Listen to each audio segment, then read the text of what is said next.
ग्राम स्वराज, ग्राम स्वराज, बहुत बढ़िया तिरंगा लहराते हुए बैसाखवा चौक पर प्रशांत किशोर जी यहां पर आए हैं। यहां लोग के बारे में जानने, इनके लिए इनके स्वागत में एक शायरी तो बनता है यार। हार को जीत की एक दुआ मिल गई, हार को जीत की एक दुआ मिल गई, तपन मौसम में ठंडी की हवा मिल गई। आप आए श्रीमान जी यूं, आप आए श्रीमान जी यूं जैसे तकलीफ में कुछ दवा मिल गई। और देखिए हमारे जितने भी बैसाखवा चौक पर जिनका सोच है कि प्रशांत किशोर जी का जैसे व्यक्ति का विचारधारा जन जन तक पहुंचाए, जन जन तक पहुंचाने का कार्य सब जनता कर रहे हैं। जोर से ग्राम स्वराज, ग्राम स्वराज जिंदाबाद, प्रशांत किशोर जी जिंदाबाद, प्रशांत किशोर जी जिंदाबाद, प्रशांत किशोर जी। देखिए इसे कहते हैं समाज सेवी। अगर बीएमडब्ल्यू में सिर्फ घूमकर समाज सेवा करना चाहें तो वो समाज सेवी नहीं होते हैं, उस समाज में घुटने वाले मेरी होते हैं। लेकिन यह पदयात्रा के माध्यम से पूरे घूमते हुए हमारे सामने हमारे बीच प्रशांत किशोर जी आए हैं। सबसे पहले हमारे बैसाखवा ग्रामवासी हमारे चंपारण धरती से आपको नमस्कार करते हैं, प्रणाम करते हैं। मैं कहना चाहूंगा सभी लोग बैठ जाइए। हम कहते रहा कि भाई जगह कम पड़ जाएगा, क्योंकि ऐसे व्यक्ति बहुत सारे सदियों में एक बार आते हैं और इनका जन्म इस चंपारण की धरती, इस बिहार की धरती को अच्छा करने के लिए हुआ है। और मैं चाहूंगा कि एक छोटे शब्द का अगर सम्मानित का कार्यक्रम में चालू करना चाहूंगा और जल्द से कुर्सी का व्यवस्था और करिए। और मैं कहना चाहूंगा कि नीरज सिंह जी, नीरज सिंह जी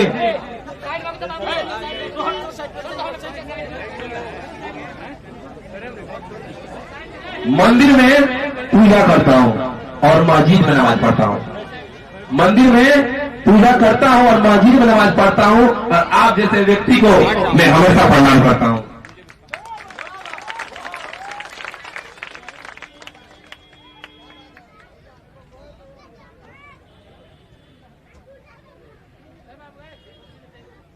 अब हमारा जो सम्मानित कार्यक्रम है तो मैं इसके लिए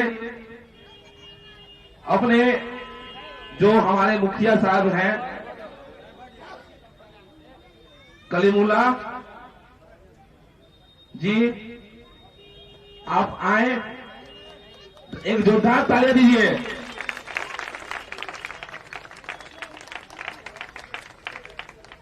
उसके बाद ताली, जोरदार ताली। और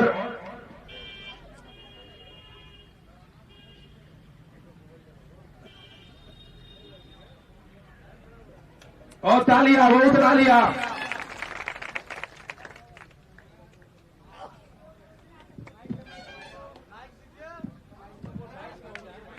घराना मामूद दुबे मैं बेटियां का निवासी, घराना मामूद दुबे मैं बेटियां का निवासी। मैं आपका बहुत बड़ा फैन हूँ। आज से बहुत दिन से मैं आपको जानता हूँ।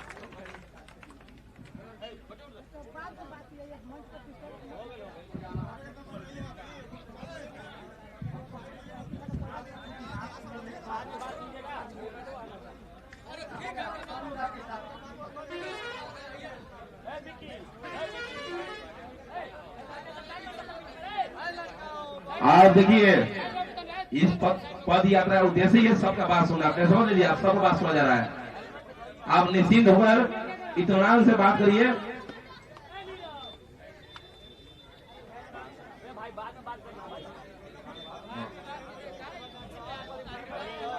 और जो व्यक्ति स्टेज पर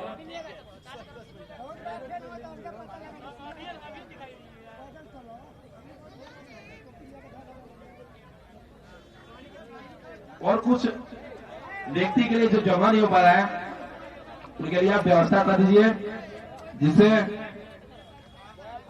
चलिए हमारे मुखिया जी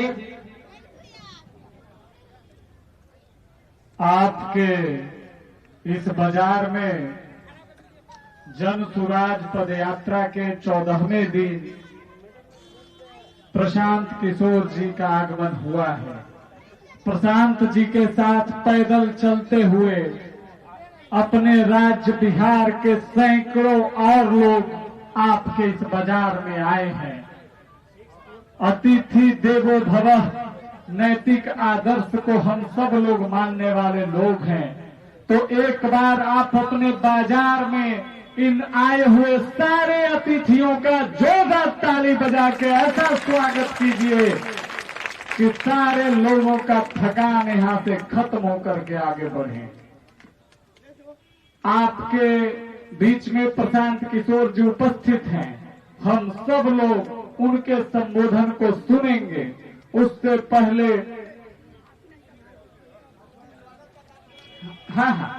उससे पहले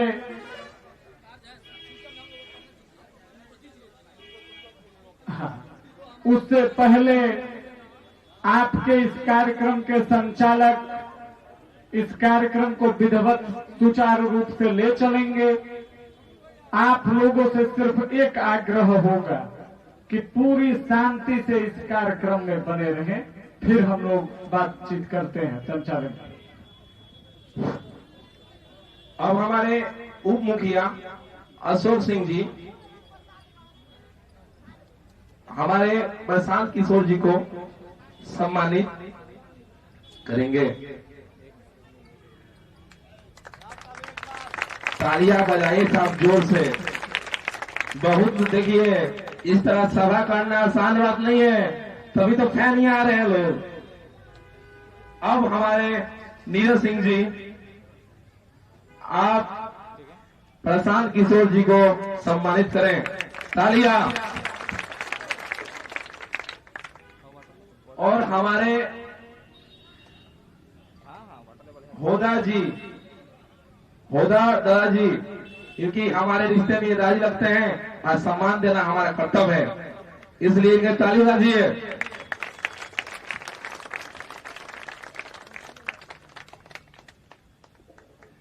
अब सुरेश गुप्ता जी, आप प्रशांत किशोर जी को सम्मानित करें। तालियां।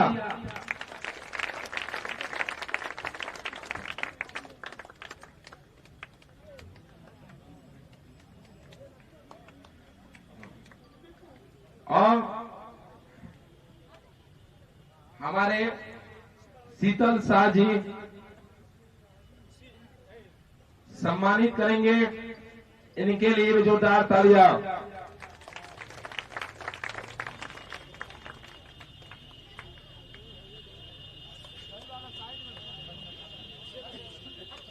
फिर रामप्रीत शाह, जो स्कूल के अध्यक्ष महोदय हैं,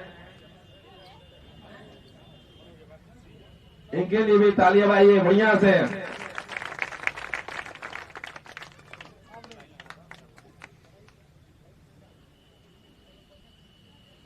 उसके बाद अनिरुद्ध सिंह और हमारे सरपंच साहब नथुनी शाह जी आए और सम्मानित करें। और मैं हमारे समिति के अध्यक्ष कमरुल जी जो सम्मानित करने जा रहे हैं, तालियां बजाइए बढ़िया से। फिर हमारे टूना सिंह जी,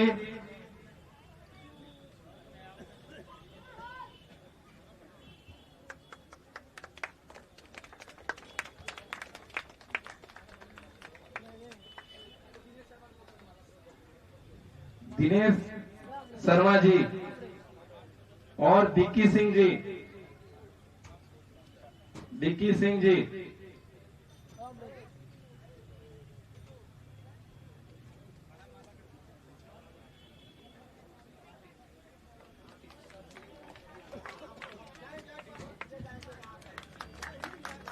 और मैं चाहूंगा कि जितने भी सर हैं जो एशर पे हैं, सर आप थोड़ा आगे जाइए कि हम लोग का जो धरती है यहाँ अतिथि को सम्मान कम नहीं दिया जाता है, क्योंकि हम लोग देश का नियम है अतिथि देवो भव। तालियां।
हेलो,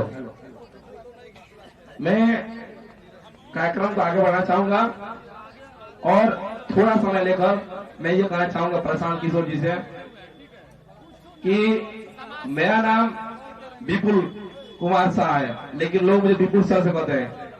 मैं बच्चों को पढ़ाता हूं और आप जैसे विचारधारा वाले व्यक्ति से मैं बहुत प्रभावित रहता हूं, क्योंकि मैं गरीब परिवार से हूं, लेकिन हर साल 80-85 बच्चा गरीब पढ़ाता हूँ, फ्री में उसको पैसा भी दे लेता हूँ और उसको किताब को भी देने काम करता हूँ। मैं आपके लिए, मेरे दिल में जो इज्जत है उसको मैं यही कहना चाहूंगा कि मेरा ये मौज किसी बाहुबली से कम नहीं है, मेरा ये मौज किसी बाहुबली से कम नहीं है, और इस तरह के समाज सेवी के कोई दाम से इतना किसी बाप में दम नहीं है। और मैं चाहूंगा नचिकेता जी आप आए। धन्यवाद। आपके इस बाजार में प्रशांत जी का और पदयात्रियों का आप सभी ने शानदार तरीके से स्वागत किया है।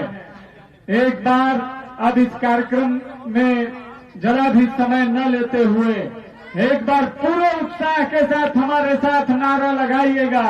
ये जो पूरी सोच है, ये जो पूरी पदयात्रा हो रही है, आज तो महज 14वां दिन है, साल 1.5 साल पैदल चलना है, बिहार के एक गांव और बाजार में जाना है।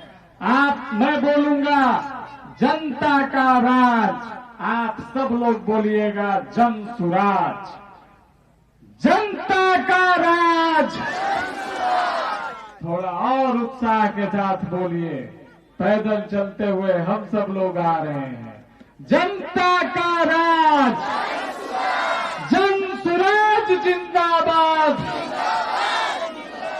जन सुराज जिंदाबाद। हम सब के बीच में अशफाक साहब भी पिछले सप्ताह भर से पैदल इस पद यात्रा में चल रहे हैं। हम अशफाक साहब से यह निवेदन करेंगे कि 2 अल्फाज इस मंच पर, इस बाजार में उनके हम सब लोग सुने, तत्पश्चात प्रधान जी को हम सब लोग सुनेंगे।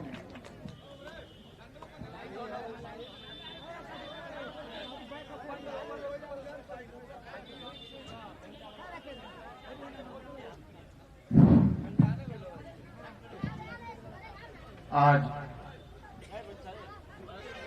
इस पदयात्रा के मुख्य अतिथि आदरणीय प्रशांत किशोर जी, इस पदयात्रा के रूहे रवां, मीरे का रवां, इस बिहार के धरती के मुस्तकबिल प्रशांत किशोर जी आज इस बैसाखा बाजार में आए हैं। हम इस बाजार के तरफ से, यहाँ के निवासियों की तरफ से आपका हार्दिक स्वागत करते हैं, आपका इस्तकबाल करते हैं, आपका खैर मकदम करते हैं। जैसा कि आप जानते हैं कि 2 अक्टूबर 2022 से प्रशांत किशोर जी बिहार के परिक्रमा के लिए, भ्रमण के लिए पदयात्रा प्रारंभ किए हैं। इनके पदयात्रा में मुझे भी कुछ समय बिताने का अवसर प्राप्त हुआ है, तो मुझे याद आया 12 अप्रैल 1917 को जब महात्मा गांधी चंपारण के कर्म भूमि पर आए थे। उस वक्त अंग्रेज किसानों के साथ जुल्म कर रहे थे, अत्याचार कर रहे थे। उसके विरोध में एक मजबूत आवाज विद्यारवा आश्रम से प्रारंभ हुआ था, जिसका नेतृत्व मोहनदास करमचंद गांधी ने किया था। चंपारण वासियों का सहयोग उन्हें प्राप्त हुआ, चंपारण वासियों का आशीर्वाद उन्हें मिला और मोहनदास करमचंद गांधी लड़ते लड़ते अंग्रेजों को सात समुद्र पार छोड़ दिए, यानी भारत से विदा कर दिए। उसके उपरांत मोहनदास करमचंद गांधी को इस चंपारण के धरती ने महात्मा गांधी की उपाधि से विभूषित किया था। चंपारण में वह शक्ति है, चंपारण की मिट्टी में वह ताकत है, चंपारण की मिट्टी इतनी उपजाऊ है, चंपारण की मिट्टी इतनी जरखेज है कि जो भी यहाँ आया है वह ज्ञान ही लेकर गया है। क्योंकि बिहार ज्ञान की धरती है। यहाँ से महावीर भी आए हैं, बुद्ध भी आए हैं, गौतम भी आए हैं और कुछ न कुछ लेकर गए हैं। प्रशांत किशोर जी, मैं आपको विश्वास दिलाना चाहता हूँ, इस चंपारण के धरती से जिस व्यवस्था परिवर्तन के लिए आपने आगाज और आवाज को बुलंद किया है, निश्चित रूप से बिहार के तकदीर और तकदीर दोनों बदलेगा और आपका वह सपना जो आपके आंखों में और दिलों में बैठा हुआ है वह निश्चित रूप से पूरा होगा। किसी चिराग का अपना मकान ही होता, वह जहां भी जाएगा रोशनी फैलाएगा। आपका यह दृढ़ इच्छा शक्ति, गांधी के प्रतिरूप में आपका व्यक्तित्व जो नजर आ रहा है आज के दिन में, कि कोई साधारण व्यक्ति 3500 किलोमीटर नहीं चल सकता है जब तक कि आपका आशीर्वाद प्राप्त नहीं हो और ईश्वर की कृपा नहीं हो। एक व्यक्ति सुबह चलता है और रात 10 बजे तक चलता रहता है, जाकर आपके मोहल्लों को देखता है, आपके गलियों को देखता है, आपके दशा को देखता है, आपके बच्चों को देखता है और फिर उसका एक संकलन करता है कि मैं या जनता ये क्या कर सकती है आपके लिए। निश्चित रूप से प्रशांत किशोर जी जो बिहार में भ्रमण कर रहे हैं, उनके अंदर एक जज्बा है, एक सपना है और उसके ताबीर के लिए ये काम कर रहे हैं। इसमें कोई अतिशयोक्ति नहीं है कि एक लंबे समय तक, एक लंबे अरसे तक यहाँ की सरकारों ने हमें और आपको मुगालते में रखा है।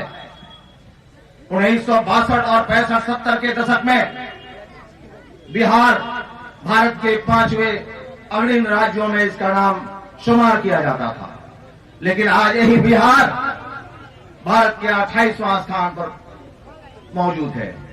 विकास के ढिढोरा पीटने वाले लोग जब हकीकत में और वास्तविकता में आएंगे, उन्हें दर्पण जब दिखाया जाएगा तो उन्हें समझ में यह बात आएगी। दोस्तों, मैं अपना भाषण देने के लिए नहीं आया हूं, लेकिन ये बात बताने आया हूं, ये याद दिलाने आया हूं कि बाबा साहब भीमराव अम्बेडकर ने जो भारत का संविधान का निर्माण किया था, वह इसलिए किया था कि हम वोट का अधिकार गरीब जनता को दें और गरीब जनता अपने अधिकारों का उपयोग अपने मासूम बच्चों के लिए करे, आने वाला मुस्तकबिल और आने वाला भविष्य के लिए करे।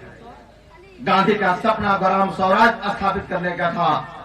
गांधी का सपना गांव में रहने वाले, झोपड़ियों में रहने वाले लोगों के दर्द को महसूस करने का आवश्यकता था। गांधी समझ रहे थे, गांधी का सोचना था, उनका सपना था कि गांव में रहने वाले, खेत और खलिहानों में रहने वाले लोगों के घरों में जब तक उजाला नहीं होगा, यह हिंदुस्तान प्रकाशित नहीं हो पाएगा। हिंदुस्तान बंबई से नहीं चलता है, हिंदुस्तान कलकत्ता से नहीं चलता है, हिंदुस्तान दिल्ली की गलियों से नहीं चलता है, हिंदुस्तान छोटी छोटी झोपड़ियों से चलता है, नगरों से चलता है या गांवों से चलता है, खेत और खलिहानों से चलता है। आज तक कोई भी राजनेता धरातल पर आकर, ग्रास रूट पर आकर समझने की कोशिश नहीं किया कि इस पंचायत का समस्या क्या है।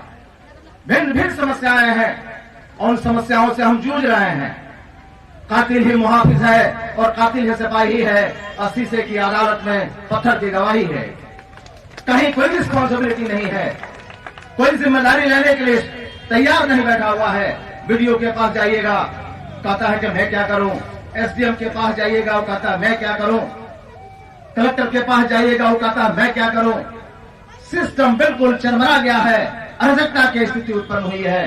तो मैं आपको याद दिलाने आया हूं कि जब जब भी जुल्म बढ़ता है तो जो बर्दाश्त करता है वो व्यक्ति, बर्दाश्त करने वाला व्यक्ति भी इंतकाम ले लेता है। आप देखोगे नाजी जर्मनी में जब जुल्म बढ़ चुका था, हिटलर कहता था कि I am the state and my word is law.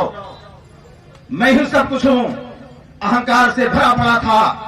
उस वक्त का एक शायर था फैज अहमद फैज, उसने लिखा कि जुल्म तो जुल्म है, बढ़ता है तो मिट जाता है, खून तो खून है, टपकता है तो जम जाता है। दोस्तों, यह गांधी के रूप में आज ही चंपारण के इस बैठकवा बाजार में आए हुए हैं। हमारे गार्जियन होदा भाई यहां बैठे हुए हैं। मैं जब उन्हें देखता हूं इस रोड से जाते हुए तो मुझे एक बहुत बड़ा शायर अज़्म शाकिरी याद आता है। अज़्म शाकिरी ने कहा था, भैया, अज़्म शाकिरी ने कहा था, आंधियों से बचाकर रखो अपने आंगन का बूढ़ा सदर। आंधियों से बचाकर रखो अपने आंगन का बूढ़ा सदर। ये सदर ही अगर गिर गया तो कहानी सुनाएगा कौन। तो यह व्यक्तित्व यहां मौजूद हैं, इन सबका शुक्रिया अदा करते हुए मैं उस आफ्ताब को, उस मुस्तकबिल को, उस भविष्य को आप तक पहुंचाते हैं। जो आदमी सुबह से निकलता है, शाम तक काम करता है और लगातार आपसे वार्ता कर रहा है, आपको बच्चे, आपके बच्चे और आने वाला बिहार के मुस्तकबिल के बारे में वो कोशा है, वो फिक्रमंद है कि बिहार की मिट्टी का कर्ज जो मेरे ऊपर है, उस कर्ज की अदायगी कैसे करेंगे। क्योंकि इसी में मिट्टी में जन्म लिया था और इसी मिट्टी में मुझे जाना है। तो दर्द दिल के वास्ते पैदा किया इंसान को, वरना आतात के लिए कुछ कम न थे को रो गया। ह्यूमन वैल्यूज के लिए मैं चला था, मानवीय मूल्य के लिए मैं चला था। तो मानवीय मूल्य का प्रचारक वह व्यक्तित्व जिसको रणनीतिकार के रूप में आप देखते हैं, कोई चुनावी प्रबंधन के रूप में देखता है, लेकिन मैं हिंदुस्तान का एक इंटेलेक्चुअल मानता हूं, इस देश का एक बुद्धिजीवी मानता हूं, जिसका नाम प्रशांत किशोर है, युवा शक्ति के प्रतीक है। वो आपके सामने रूबरू हो रहे हैं, आपके जोरदार तालियों के बीच। जय हिंद, जय भारत। धन्यवाद। हट देवी। नमस्कार। आपके इस बाजार के प्रांगण में आपसे भरी दोपहरी में मिलने का जो अवसर आपने दिया है, आपसे परिचय करने का जो अवसर दिया है, इसके लिए आपका तहे दिल से शुक्रिया अदा करते हैं, आपका धन्यवाद करते हैं। मेरा नाम प्रशांत किशोर है और बिहार के ज्यादातर सामान्य परिवारों की तरह बिहार के रोहतास जिले के एक छोटे से गांव कोनार से आते हैं। मेरी प्रारंभिक शिक्षा पढ़ाई बिहार के सरकारी स्कूलों से, जिसको आप और हम बोरा छाप स्कूल कहते हैं, उन्हीं स्कूलों से पढ़कर निकले। पढ़ाई करने के बाद संयुक्त राष्ट्र संघ में 10 साल तक काम करते थे। पहले भारत में थे, फिर अमेरिका में रहते थे, उसके बाद 4 बरस संयुक्त अफ्रीका में रहने का अवसर मिला। जिस परिचय से आप मुझे जानते हैं या जिस परिचय से मीडिया मुझे बताती है, चुनावी रणनीतिकार प्रबंधक, वो काम 2011 से शुरू किया, या यूं समझिए कि नियति ने वो काम 2011 से शुरू कराया। 2011 से 2021 के बीच में कुल 10 साल में 11 चुनाव से जुड़े रहे हैं। भगवान की ऐसी कृपा रही है कि एक यूपी का चुनाव 17 का छोड़ दें तो किसी चुनाव में हार का सामना नहीं करना पड़ा है। लेकिन इसका मतलब ये नहीं है कि मैं किसी को चुनाव हरा जिता सकता हूं। जो आदमी, जो नेता, जो दल चुनाव जीतते हैं, वो तो अपनी ही ताकत से चुनाव जीतते हैं, अपने कार्यकर्ताओं के प्रयास से चुनाव जीतते हैं, जनता के आशीर्वाद से चुनाव जीतते हैं। हम लोग तो उस पूरे प्रयास में कंधा लगा सकते हैं। 10 साल वो काम करने के बाद 2021 में मैंने ये घोषणा की है कि अब जीवन में ये काम किसी भी पार्टी, किसी भी नेता के लिए नहीं करेंगे। ऐसा क्यों? उसी काम को करके इतना नाम कमाया है। मीडिया वाले बताते हैं कि कई 100 करोड़ रुपया लोग देते हैं मुझसे पूछने के लिए कि चुनाव कैसे जीता जाए। वो सब काम क्यों छोड़ दिया? इसलिए छोड़ दिया कि 10 साल काम करने के बाद ये अनुभव हुआ कि अगर आप प्रयास करके किसी को चुनाव जिता देते हैं, कोई नेता गद्दी पर आ जाता है, सत्ता का परिवर्तन हो जाता है, तो ये जरूरी नहीं है कि व्यवस्था का परिवर्तन हो जाए, लोगों की जिंदगी बदल जाए, ये जरूरी नहीं है। 10 साल उस चीज को मैंने बहुत बड़े स्तर पर करके देखा है, इसीलिए उस काम को छोड़ दिया और साल भर सोचने समझने के बाद, सारे विकल्पों पर चर्चा करने के बाद ये तय किया है कि बिहार वापस अपने राज्य आएंगे और एक नई राजनीतिक व्यवस्था बनाने का प्रयास करेंगे। दल बनाकर चुनाव लड़ने की बात नहीं है, इसीलिए दल नहीं बनाया है, आपसे वोट मांगने नहीं आए हैं। लोग पूछ रहे हैं कि बिहार क्यों आए हैं। मैं आपको बता रहा हूं, आफाक साहब बता रहे थे, इसी मिट्टी से में पैदा हुए हैं, यहीं पर पले बड़े हैं।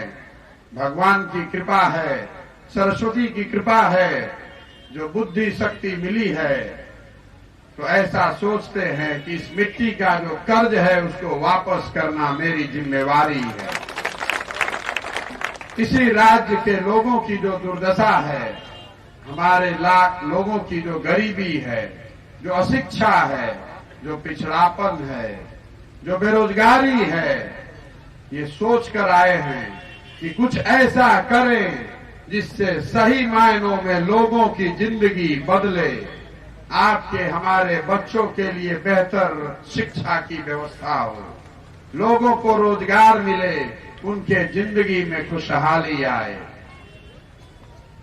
यहाँ पदयात्रा करने निकले हैं, गाड़ी पर नहीं चल रहे हैं। संकल्प किया है कि बिहार के सारे प्रखंड, ज्यादातर नगर और पंचायत, जितने कस्बे, जितने बाजार हैं, सब तक पैदल ही चलकर जाएंगे। एक बार भितिहरवा 2 अक्टूबर से चलना शुरू किया है, तो तय किया है कि जब तक पूरा बिहार न देख लें, लोगों से मिल न लें, ये समझ न लें कि आपकी समस्या क्या है, तब तक वापस घर लौट कर जाने वाले नहीं हैं। लोग बता रहे हैं कि भैया बहुत कठिन काम ले लिए हैं, 3500 किलोमीटर पैदल चलना है। इसको करने में 1-1.5 साल लग सकता है। मैं आपको बता रहा हूं कि बिल्कुल इसको करने के लिए संकल्पित है, बिना किए हुए वापस जाने वालों में से नहीं है। एक बार संकल्प कर लिया, तय कर लिया, तो निश्चित तौर पर इसको करके ही मानेंगे। जिस राज्य के लोगों की जिंदगी बदलना चाहते हैं, जिस समाज को सुधारना चाहते हैं, इतना तो बनता है कि आकर एक बार आपको देखे तो कि आप रहते कैसे हैं, किन शहर, किस गली, किस मोहल्ले में आप रहते हैं, आपके बच्चे किस तरह के स्कूल में पढ़ते हैं। आप बीमार पड़ते हैं तो जिस अस्पताल में आप जाते हैं वहां डॉक्टर है कि नहीं, दवा है कि नहीं। जो आप रोजगार करते हैं, जो खेती करते हैं, आपके नहरों की स्थिति क्या है, आपके शहर में सड़क की स्थिति क्या है, ये देखना तो बनता है ना। पुराने जमाने में हम लोगों ने किस्से कहानियां सुने हुए हैं।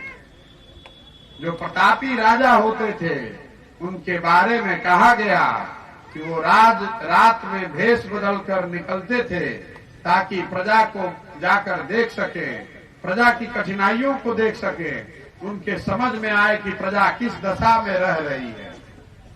आज जो स्थिति है, जिसको बटन दबाकर आपने राजा बना दिया, वो आदमी और उसके लड़के अब हेलीकॉप्टर पर चल रहे हैं और आपके बच्चों को चलने के लिए रोड पर हवाई चप्पल भी नसीब नहीं है ना बात।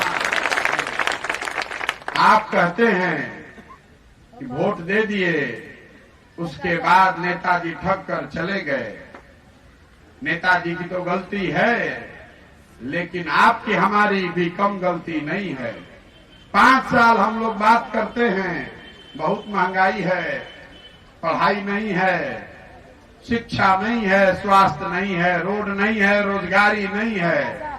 लेकिन जिस दिन वोट होता है उस दिन जाकर हम लोग जाति के नाम पर, धर्म के नाम पर, हिंदू मुसलमान के नाम पर, भारत पाकिस्तान के नाम पर जाकर बटन वही दबा रहे हैं जहां पहले दबाया था। दबाया ना भाई। मोदी जी को वोट पड़ा है ना, पड़ा है कि नहीं, पड़ा है ना। सब लोग हम लोग मोदी जी के वोट दिले बनी हमनी के, तबे ना प्रधानमंत्री बन। तब मोदी जी प्रधानमंत्री बन गईलन तो बिहार में कितना उद्योग लाग गई, लागल बा। बोलिए, अरे इतना नारा लगाते हैं मोदी मोदी मोदी मोदी कहते हैं ना, तब बिहार में कितना फैक्ट्री लग गया, नहीं ना लगा, नहीं ना लगा भाई। फैक्ट्री गुजरात में लागता ना गुजरात में फैक्ट्री। तो वोट दे तनी जा हमनी के, आ फैक्ट्री लागता गुजरात में। तो 10 लाख से ज्यादा बिहार का लड़का मजदूर बनकर जाकर गुजरात में काम कर रहा है। अभी हम आ रहे हैं भितिहरवा से पैदल चलते हुए 14 दिन हो गया। जितना आदमी मिला तो कहता है नरकटियागंज में एगो छोटी लाइन है, था ना लाइन, छोटा लाइन। ये भैया पैसेंजर को चलने लगता तो बड़ा फायदा होता, 200 गांव के लोगों को आराम हो जाता। अब इस बात को आप समझिए। नरकटियागंज के इस पूरे एरिया में लोग कह रहे हैं कि एक छोटी लाइन का पैसेंजर गाड़ी हो जाना चाहिए। मोदी जी अहमदाबाद से बॉम्बे जाने के लिए बुलेट ट्रेन बनवा रहे हैं। पहले से अहमदाबाद से बॉम्बे जाने के लिए 20 ट्रेन है, फ्लाइट है, रोड है। इसके बाद भी वहां बुलेट ट्रेन बनाया जा रहा है, बनाया जाना चाहिए। देश की तरक्की का मामला है, दिक्कत क्या है। लेकिन बुलेट ट्रेन बनाने का खर्चा है 1 लाख करोड़ रुपया। 1 लाख करोड़ रुपया लगाकर मोदी जी बना रहे हैं बुलेट ट्रेन, ताकि गुजरात के लोग आराम से बैठकर बॉम्बे जा सकें। गुजरात से कितना एमपी जीत कर गया है बीजेपी का? 26 गो।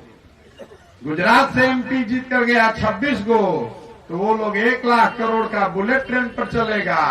हम लोग जिताए हैं 39 गो, तो हम लोग को पैसेंजरों नहीं मिलेगा, नहीं मिलेगा भाई, मिलना चाहिए ना। मोदी जी चलते हैं 700 करोड़ के प्लेन पर, इतना धीरे बोलिएगा तो सुनाई देगा। अरे हम लोग को पैसेंजर भी मिलना चाहिए कि नहीं? मिलना चाहिए ना। नहीं मिलेगा। काहे नहीं मिलेगा? मोदियों जी को पता है कि आएंगे अगली बार चुनाव में, बड़का बड़का भाषण फिर देंगे, हिंदू मुसलमान, भारत पाकिस्तान, अब पुलवामा तो ये है, अब नहीं है तो नया बना लिया जाएगा। अब फिर सब आदमी जाकर मोदी जी का बटन दबा देगा ना। तो बटन दबाए हैं तो 1350 सिलेंडर का के देता? हम देता नहीं। मोदी जी के तो सिलेंडर सरकारी पैसा से जाता, वह हम देते नहीं ना 1350 सिलेंडर के। तो एक बार और दबा दिया जाओ, एक बार मोदी जी को वोट और दबा दीजिए, 2000 रुपया सिलेंडर का देने के लिए तैयार रहिएगा, ठीक है ना? अरे मेरे भाई, अगर आप और हम अपने बच्चों की चिंता नहीं करेंगे तो कोई नेता करेगा? कोई करेगा भाई? लालू जी का लड़का 10वां फेल है ना? मालूम है ना? लालू जी का लड़का 10वां फेल है। लालू जी चाहते हैं कि उनका लड़का मुख्यमंत्री बन जाए। दिक्कत क्या है? पब्लिक वोट दे देगी तो बन जाएंगे। दिक्कत इस बात से नहीं है कि लालू जी का लड़का 10वां फेल है और मुख्यमंत्री बनना चाहता है। दिक्कत इस बात से है कि आप अगर बीए में पास भी हैं तो आपको चपरासी का भी नौकरी नहीं मिल रहा है, और लालू जी का लड़का 10वां फेल है, वो मुख्यमंत्री बनेगा? बनना चाहिए भाई। आप बनेगा तो आपको कम से कम चपरासी का नौकरी मिलना चाहिए ना। ये बदलना चाहिए। कैसे बदलेगा? मंच पर जो खड़ा हो गया वो यही बताता है कि हम ही भगवान के भेजे हुए दूत हैं, हम पर भरोसा कीजिए, हमको वोट दीजिए, हम आएंगे अब की हाली तो सब सुधार देंगे। तो हम आपको कहने आए रे भाई, हाथ जोड़ के, हमारा ताकत तो नहीं है, प्रशांत किशोर की ताकत नहीं है कि हम आकर सब ठीक कर दें। वो ताकत आपकी है। जब तक समाज नहीं जगेगा कुछ नहीं बदलने वाला है। कोई नीतीश कुमार नहीं, लालू यादव नहीं, प्रशांत किशोर नहीं, मोदी नहीं, कोई नहीं सुधार सकता है। जब तक आप नहीं सुधरिएगा कैसे सुधरेगा? 5 साल हमने के गाली दे तनी जा नेताजी के, और चुनाव के दिन जाके जात के नाम पर, धर्म के नाम पर फिर वही बटनवा दबा देता नहीं जा। एरिया में जब घूमता नहीं तो सब आदमी कहता, ए भैया है काम नहीं के हो, धो काम नहीं के हो, अस्पताल नहीं के, स्कूल नहीं के। आप पूछी कि विधायक के बार तो नाम ले तो कहते कई बार से जीतल बा? तो 5 बार से। अरे भाई, कोई 1 बार ठग दी रवा के, 2 बार ठगी, 3 बार ठगी, 4 बार ठगी, 5-5 बार कैसे ठग लेता भाई? कैसे ठग लेता? ऐसे ठग लेता कि रवा ठगे खाती तैयार बानी, ठगाए खाती बाना रउआ हम खुदे ठगाए के तैयार बानी, तो कोई ठगे ठग ली, हम आई बानी, हम ठग के निकल जाई। यही से निकलल बानी पद यात्रा पर। वोट नहीं मांग रहे हैं, आपको ये बताने आए हैं, हाथ जोड़कर विनती करने आए हैं कि अरे भाई, अगली बार वोट लालू को नहीं, नीतीश को नहीं, मोदी को नहीं, प्रशांत किशोर को नहीं, वोट पड़ना चाहिए आपके बच्चों के चेहरा को देखकर, जो आपके बच्चों के लिए बेहतर स्कूल बनाए, जो आपके बच्चों के लिए रोजगार दे। वोट उसको न पड़ना चाहिए? पढ़ना चाहिए ना भाई। इसीलिए पदयात्रा पर निकले, ताकि समाज को ढूंढकर, समाज की मदद से, जैसे आप दही को मथ कर मक्खन निकालते हैं, उसी तरह गांवे गांव जाएंगे, आपकी मदद से ऐसे लोगों को निकालेंगे जिस पर समाज का भरोसा है। समाज जिसको समझता है कि नहीं, ये आदमी ठीक है, पैसा नहीं है इसके पास लेकिन आदमी ठीक है। एक बार आप चुनकर बताइए कि नहीं भैया, है आदमी अच्छा बड़ा, फिर उसके पीछे अपनी ताकत, अपना पैसा, बुद्धि, शक्ति सब लगाएंगे और आपके आशीर्वाद से, आपके सहयोग से उसको जिता कर लाएंगे, तभी बात सुधरेगी, है ना? बिहार में पिछला 25 साल में जितना लोग एमएलए बना, जितना एमपी बना, चाहे जिस दल का बना हो, भाजपा का, आरजेडी का, जदयू का, कांग्रेस का, सब का नाम लिख लीजिए, सबका सूची बना लीजिए। तो आपको पता चलेगा कि 1250 से 1500 परिवार के लोग ही यहाँ एमएलए एमपी बनते हैं। बिहार में रहता है 3 करोड़ से ज्यादा परिवार और 1250 परिवार के लोग ही चलाए जा रहे हैं। किसी नए आदमी को अवसर ही नहीं है। आप आइएगा चुनाव लड़ने तो कहेगा कि भैया तारा जी पैसा कहां से आई, जाति नहीं खे, व्यवस्था नहीं खे। तो हमने ठाना है कि हम व्यवस्था बनाकर आपको देते हैं। अगर आप में क्षमता है तो आप साथ में आइए, आपके पीछे ताकत पैसा लगाएंगे, बुद्धि लगाएंगे, लोगों को जोड़ेंगे। आपको खाली इतना बताना है कि समाज में आपकी नजर में अच्छा आदमी कौन है, सही आदमी कौन है, जिसको आगे बढ़ाया जाए। हमको कह रहा है कि पैसा कहां से ला रहे हैं। बीजेपी वाला कह रहा है कि नीतीश कुमार हमको 1000 करोड़ रुपया दिए हैं। आप नीतीश कुमार कह रहा है कि हम प्रशांत किशोर जो इतना बड़ा काम कर रहा है, सब भाजपा वाला पैसा दे रहा है। हम सोचिए नहीं पा रहे हैं कि कौन कौन पैसा हमको दे रहा है। अरे मेरे भाई, तुम यहाँ पर आधा सरकार चला रहे हो गठबंधन का, तो 20 वर्ष से तुमको जनता पूछिए नहीं रहा है कि पैसा कहां से आ रहा है। हमारी कृपा, हमारे भगवान की दया से हमारे कंधे लगाए हुए 6 लोग मुख्यमंत्री हैं पूरे देश में। हम आपको बता रहे हैं कि पैसा कहां से आ रहा है।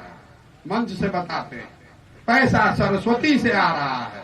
दिमाग का खाते हैं, नेता नहीं है, विधायक मंत्री अफसर नहीं है, दलाली नहीं करते हैं, ठेकेदार नहीं है, बुद्धि का खाते हैं।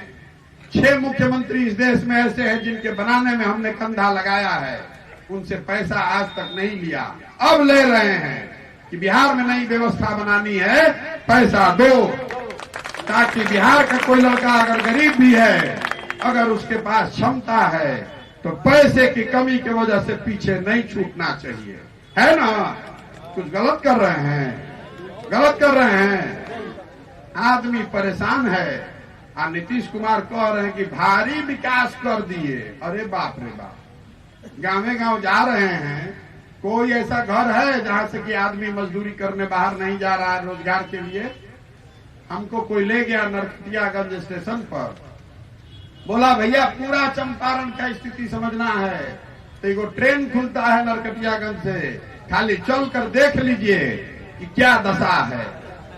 भाई साहब, जितने नए लड़के हैं जो आप अपना पेट काट के बच्चे को खाना खिलाते हैं, जिस दिन 18 साल 20 साल का हो गया, वो नरकटियागंज स्टेशन पर कहीं बस स्टेशन पर जाके पीठ पर झोला बांध कर 10,000, 15,000, 20,000 रुपया के रोजगारी के लिए यहाँ से गुजरात जा रहा है, केरल जा रहा है, पंजाब जा रहा है ना भाई?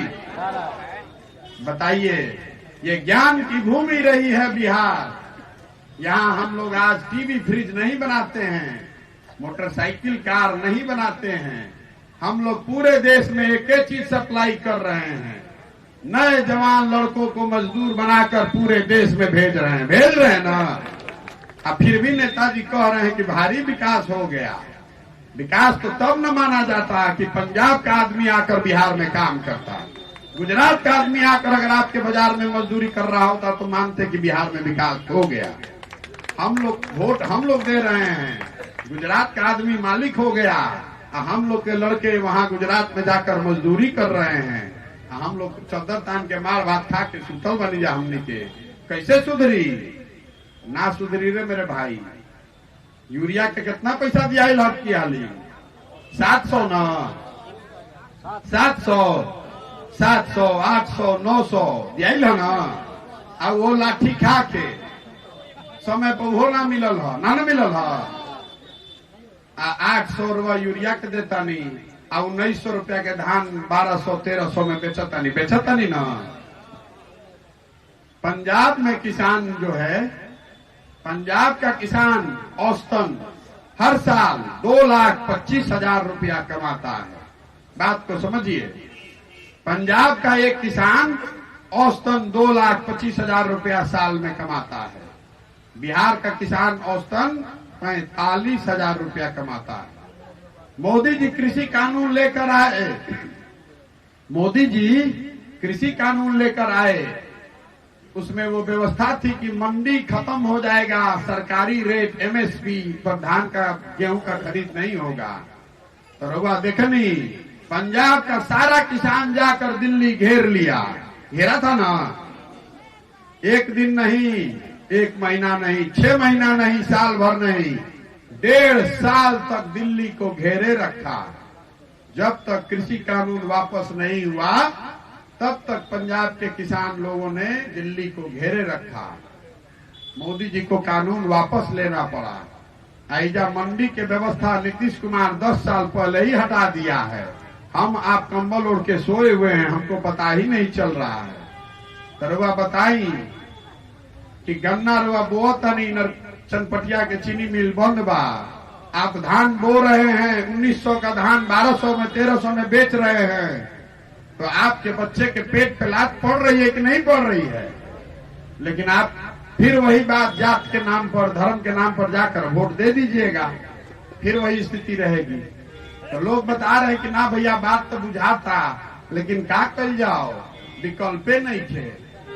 एक ओर बालन नागनाथ, एक ओर बालन सांपनाथ। तो चनपटिए के गो रहते हैं मास्टर जी हमारे साथ, गोरख जी, तो कहे के भैया जनता इजा त्रस्त बा नागनाथ से, सांपनाथ से, ऐसा कोनो जुगाड़ लगाई, ऐसा रणनीति बनाई कि जनता के बना दी नेवला नाथ, कि दोनों को मार के साफ कर दिया जाए। अब की हाली जनता को नेवला नाथ बनना पड़ेगा, तभी ना स्थिति सुधरेगा। विकल्प नहीं है, तो विकल्प बनावे इंग्लैंड से आदमी आई, हम लोग को बनाना पड़ेगा। इसीलिए निकले हैं, पार्टी नहीं बनाए हैं, वोट नहीं मांग रहे हैं, समाज से ऐसे लोगों को ढूंढ कर निकालना चाहते हैं जो मिलकर एक नई राजनीतिक व्यवस्था बनाएं और सही मायनों में जनता की सरकार बनाएं, जो नाम है जन सुराज। नीतीश सुराज नहीं, लालू सुराज नहीं, मोदी सुराज नहीं, प्रशांत किशोर सुराज नहीं, जनता का सुराज होना चाहिए, होना चाहिए ना। तो प्रयास हो, प्रयास कर जाओ ना, अरे नया बनावे के प्रयास हो ना। इतना धीरे बोलो तो नीतीश जी के सुनाई दी। अरे नया बिहार में विकल्प बनाने का, बेहतर विकल्प बनाने का प्रयास होना चाहिए, किया जाए ना। तो 3500 किलोमीटर पैदल कोई आदमी चल सकता है? कोई आदमी चल सकता है 3500 किलोमीटर? हम क्या चलब, 100-200 किलोमीटर चलब तो बीमार पड़ जाएंगे।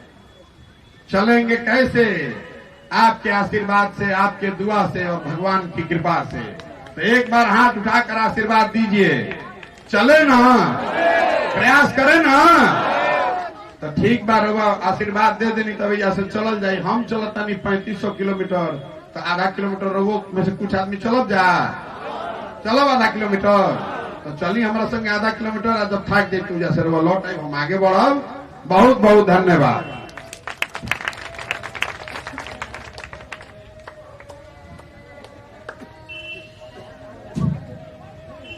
हेलो, देखिए, जो प्रशांत किशोर जी के माध्यम से जो विचार आपके सामने रखे हैं, आप लोग, हम लोग, सभी लोग मिलकर साथ दें और दिखाएं और कहें कि हम वह नहीं जो डर जाए और वादा करके मुकर जाए। ऐसा बनना है हम लोग को। अगर अब मैं चाहूंगा कि सर जो ये आप यात्रा है बहुत बेहतर, क्योंकि मैं पहले ही कहा था जब तक समस्या जानेंगे नहीं तब तक उसको समाधान नहीं हो सकता है।